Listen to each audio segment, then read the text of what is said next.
चलो भाई देखो अब मैं क्या करता हूँ। भाटी जी, राजनीतिक बयानबाजी होगी अब तो बहुत ज्यादा। ऐसा लग रहा है कि अब शंकराचार्य अभी मुक्तेश्वरानंद जी पूरी तरह राजनीतिक बयानबाजी कर रहे हैं। जब तक धर्म के मुद्दों पर बोलते ठीक था, अब तो वो ये तय कर रहे हैं सीएम कौन हो, डिप्टी सीएम कौन हो, जनता सबक सिखा देगी, उंगली दबाना है। भाटी जी, इस सज्जन को क्या तकलीफ है भाई? सही है क्या? नहीं, मुझे अशोक साहिल के 2 शेर याद आ रहे हैं पूरा प्रकरण जब से मैं सुन रहा हूँ कि नजर नजर में उतरना कमाल होता है, नफस नफस में बिखरना कमाल होता है, बुलंदियों पर पहुंचना कोई कमाल नहीं, बुलंदियों पर ठहरना कमाल होता है। मजा आया।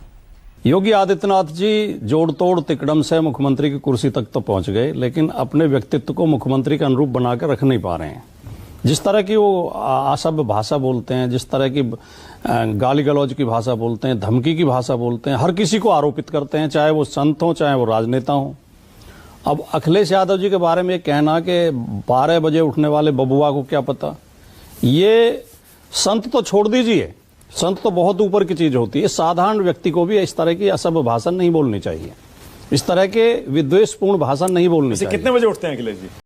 बात तो सही है। अखिलेश जी से देखिए, 2 बार तो मैंने 2 या 3 बार तो सुबह 8 बजे मैंने बात की है। मुझे किसी मामले में बात करनी पड़े, 8 बजे उनका फोन उठा तुरंत। ये कहना कि 12 बजे उठते हैं एकदम मूर्खतापूर्ण बात है। कोई विश्वास करेगा इस देश का नागरिक कि अखिलेश यादव जैसा ऊर्जावान व्यक्ति, एकदम पॉजिटिव ऊर्जा से भरा हुआ, जो जिसके चेहरे से ही सराफत टपकती है, इतना सभ्य सुशील सौम्य और मृदुभाषी व्यक्ति ऐसा है कि वो 12 बजे उठेगा? मतलब इतना आलसी आदमी है वो। तो योगी जी झूठ क्यों बोलेंगे? झूठ ही बोलते हैं, लगातार झूठ बोलते हैं। योगी जी ने तो यह भी कहा था सदन के अंदर कि 56 में से 86 एसडीएम यादव बन गए थे। यही शब्द थे, 56 में से 86। हालांकि हमने उसे पकड़ा नहीं, हमने मान लिया कि स्लिप ऑफ टंग है। तो 86 में से 56 कह रहे होंगे ना? 86 में 56, लेकिन झूठ है नहीं। हम सूची मांग रहे हैं, 2 सूची। पूरे 5 साल में ही 15 यादव एसडीएम बने थे, 5 साल की समाजवादी पार्टी सरकार। योगी जी की भाषा पर आपने आपत्ति उठा दी। नहीं, मैं शंकराचार्य जी क्या कह रहे हैं? खलीफा बता रहे हैं। मैं आ रहा हूं, मानक जी उसी बात पर आ रहा हूं। देखिए, वो शंकराचार्य ना भी होते, वो एक साधारण व्यक्ति होते, साधारण नागरिक होते। पुलिस ने तो बदतमीजी की थी, चोटियां पकड़ पकड़ के, बाल पकड़ पकड़ के खींचा था, बच्चों को, छोटे छोटे बच्चों पर लाठी चलाई, बुजुर्गों पर लाठी चलाई। मुख्यमंत्री को इतना कहने में कोई बहुत बड़ी दिक्कत हो रही है कि मैं इसके लिए क्षमा चाहता हूं, ये गलती हुई है हमारी पुलिस से, ऐसा दुर्व्यवहार नहीं करना चाहिए था। यह कहने के बजाय आप सर्टिफिकेट बांटने लगे, आप कालनेमी बताने लगे। जब अहंकार व्यक्ति के सिर चढ़ जाता है नहीं, तब वो इसी तरह की भाषा बोलता है।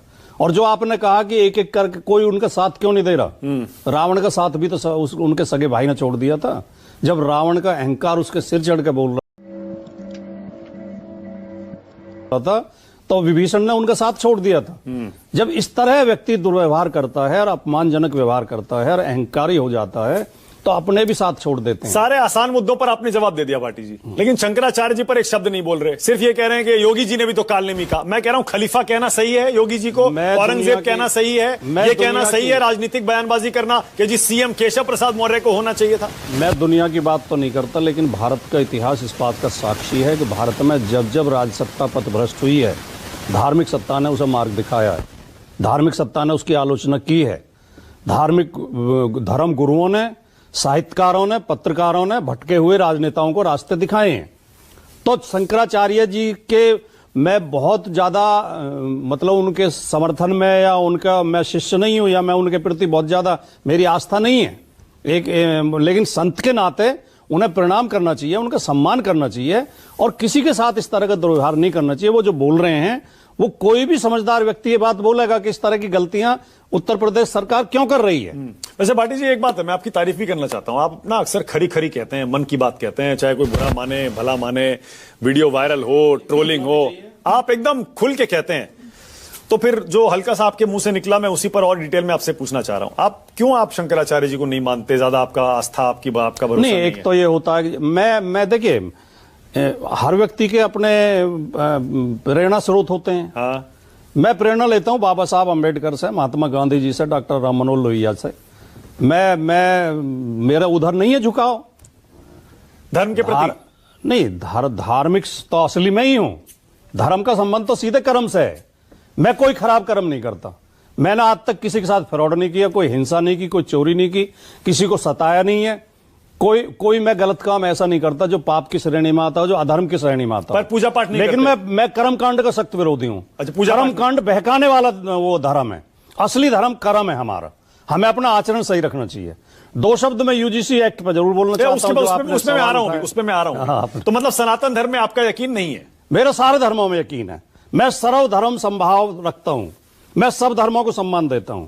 मैं सब धर्मों के प्रति आदर का भाव रखता हूं। और मैं मानता हूं कि किसी धर्म की आलोचना और उनका अपमान नहीं करना चाहिए। पर पूजा पाठ वगैरह नहीं करते ना? मैं नहीं करता। अच्छा, ठीक। मैं उसमें विश्वास भी नहीं ओके, रखता। अभी क्योंकि- यूजीसी पे आ रहा हूं। अभी आ रहा हूं। क्योंकि धर्म भी ये नहीं कहता। ठीक है, ओके। धर्म ये नहीं कहता। ओके। धर्म ये कहता है साइस मतलब कबीरा मन निर्मल करो जैसे गंगा नीर, पीछे पीछे हर फिरे कहत कबीर कबीर। ठीक है। अच्छा, सीएम किसको होना चाहिए था भाटी जी? उत्तर प्रदेश में हाँ। इन्हें नहीं होना चाहिए था कम से कम। हाँ। क्योंकि पहले से ही पता था जो व्यक्ति ये भाषण देता था, अगर मुसलमान हमारी एक लड़की उठा के ले जाएंगे, हम इनकी 10 लड़की उठा के लाएंगे। ये योगी जी भाषण देते थे अपने मंचों से। मौर्य जी को होना चाहिए था? संत के एक हाथ में माला, दूसरे हाथ में भाला होना चाहिए। ऐसी भाषा बोलने वाले को इतने बड़े प्रदेश का मुख्यमंत्री यानी शंकराचार्य जी सही कह रहे हैं कि केशव प्रसाद मौर्य को होना चाहिए था सीएम? नहीं, अब होना केशव चाहिए था। वैसे तो केशव प्रसाद मौर्य को प्रोजेक्ट किया गया था। केशव प्रसाद मौर्य उस समय बीजेपी के अध्यक्ष थे और वोट यही कह के मांगे गए। 2012 के चुनाव में बीजेपी को मात्र 15% वोट मिले थे। फिर ओबीसी मुख्यमंत्री बनाएंगे, ओबीसी मुख्यमंत्री बनाएंगे, ओबीसी के नाम पर वोट मांगे गए थे। तब 17 में बीजेपी की सरकार बनी और योगी आदित्यनाथ का कहीं नाम नहीं था। मलूक नागर जवाब देंगे चर्चा आपका। में नहीं था। मलूक नागर जवाब देंगे आपका। Thanks. Love you.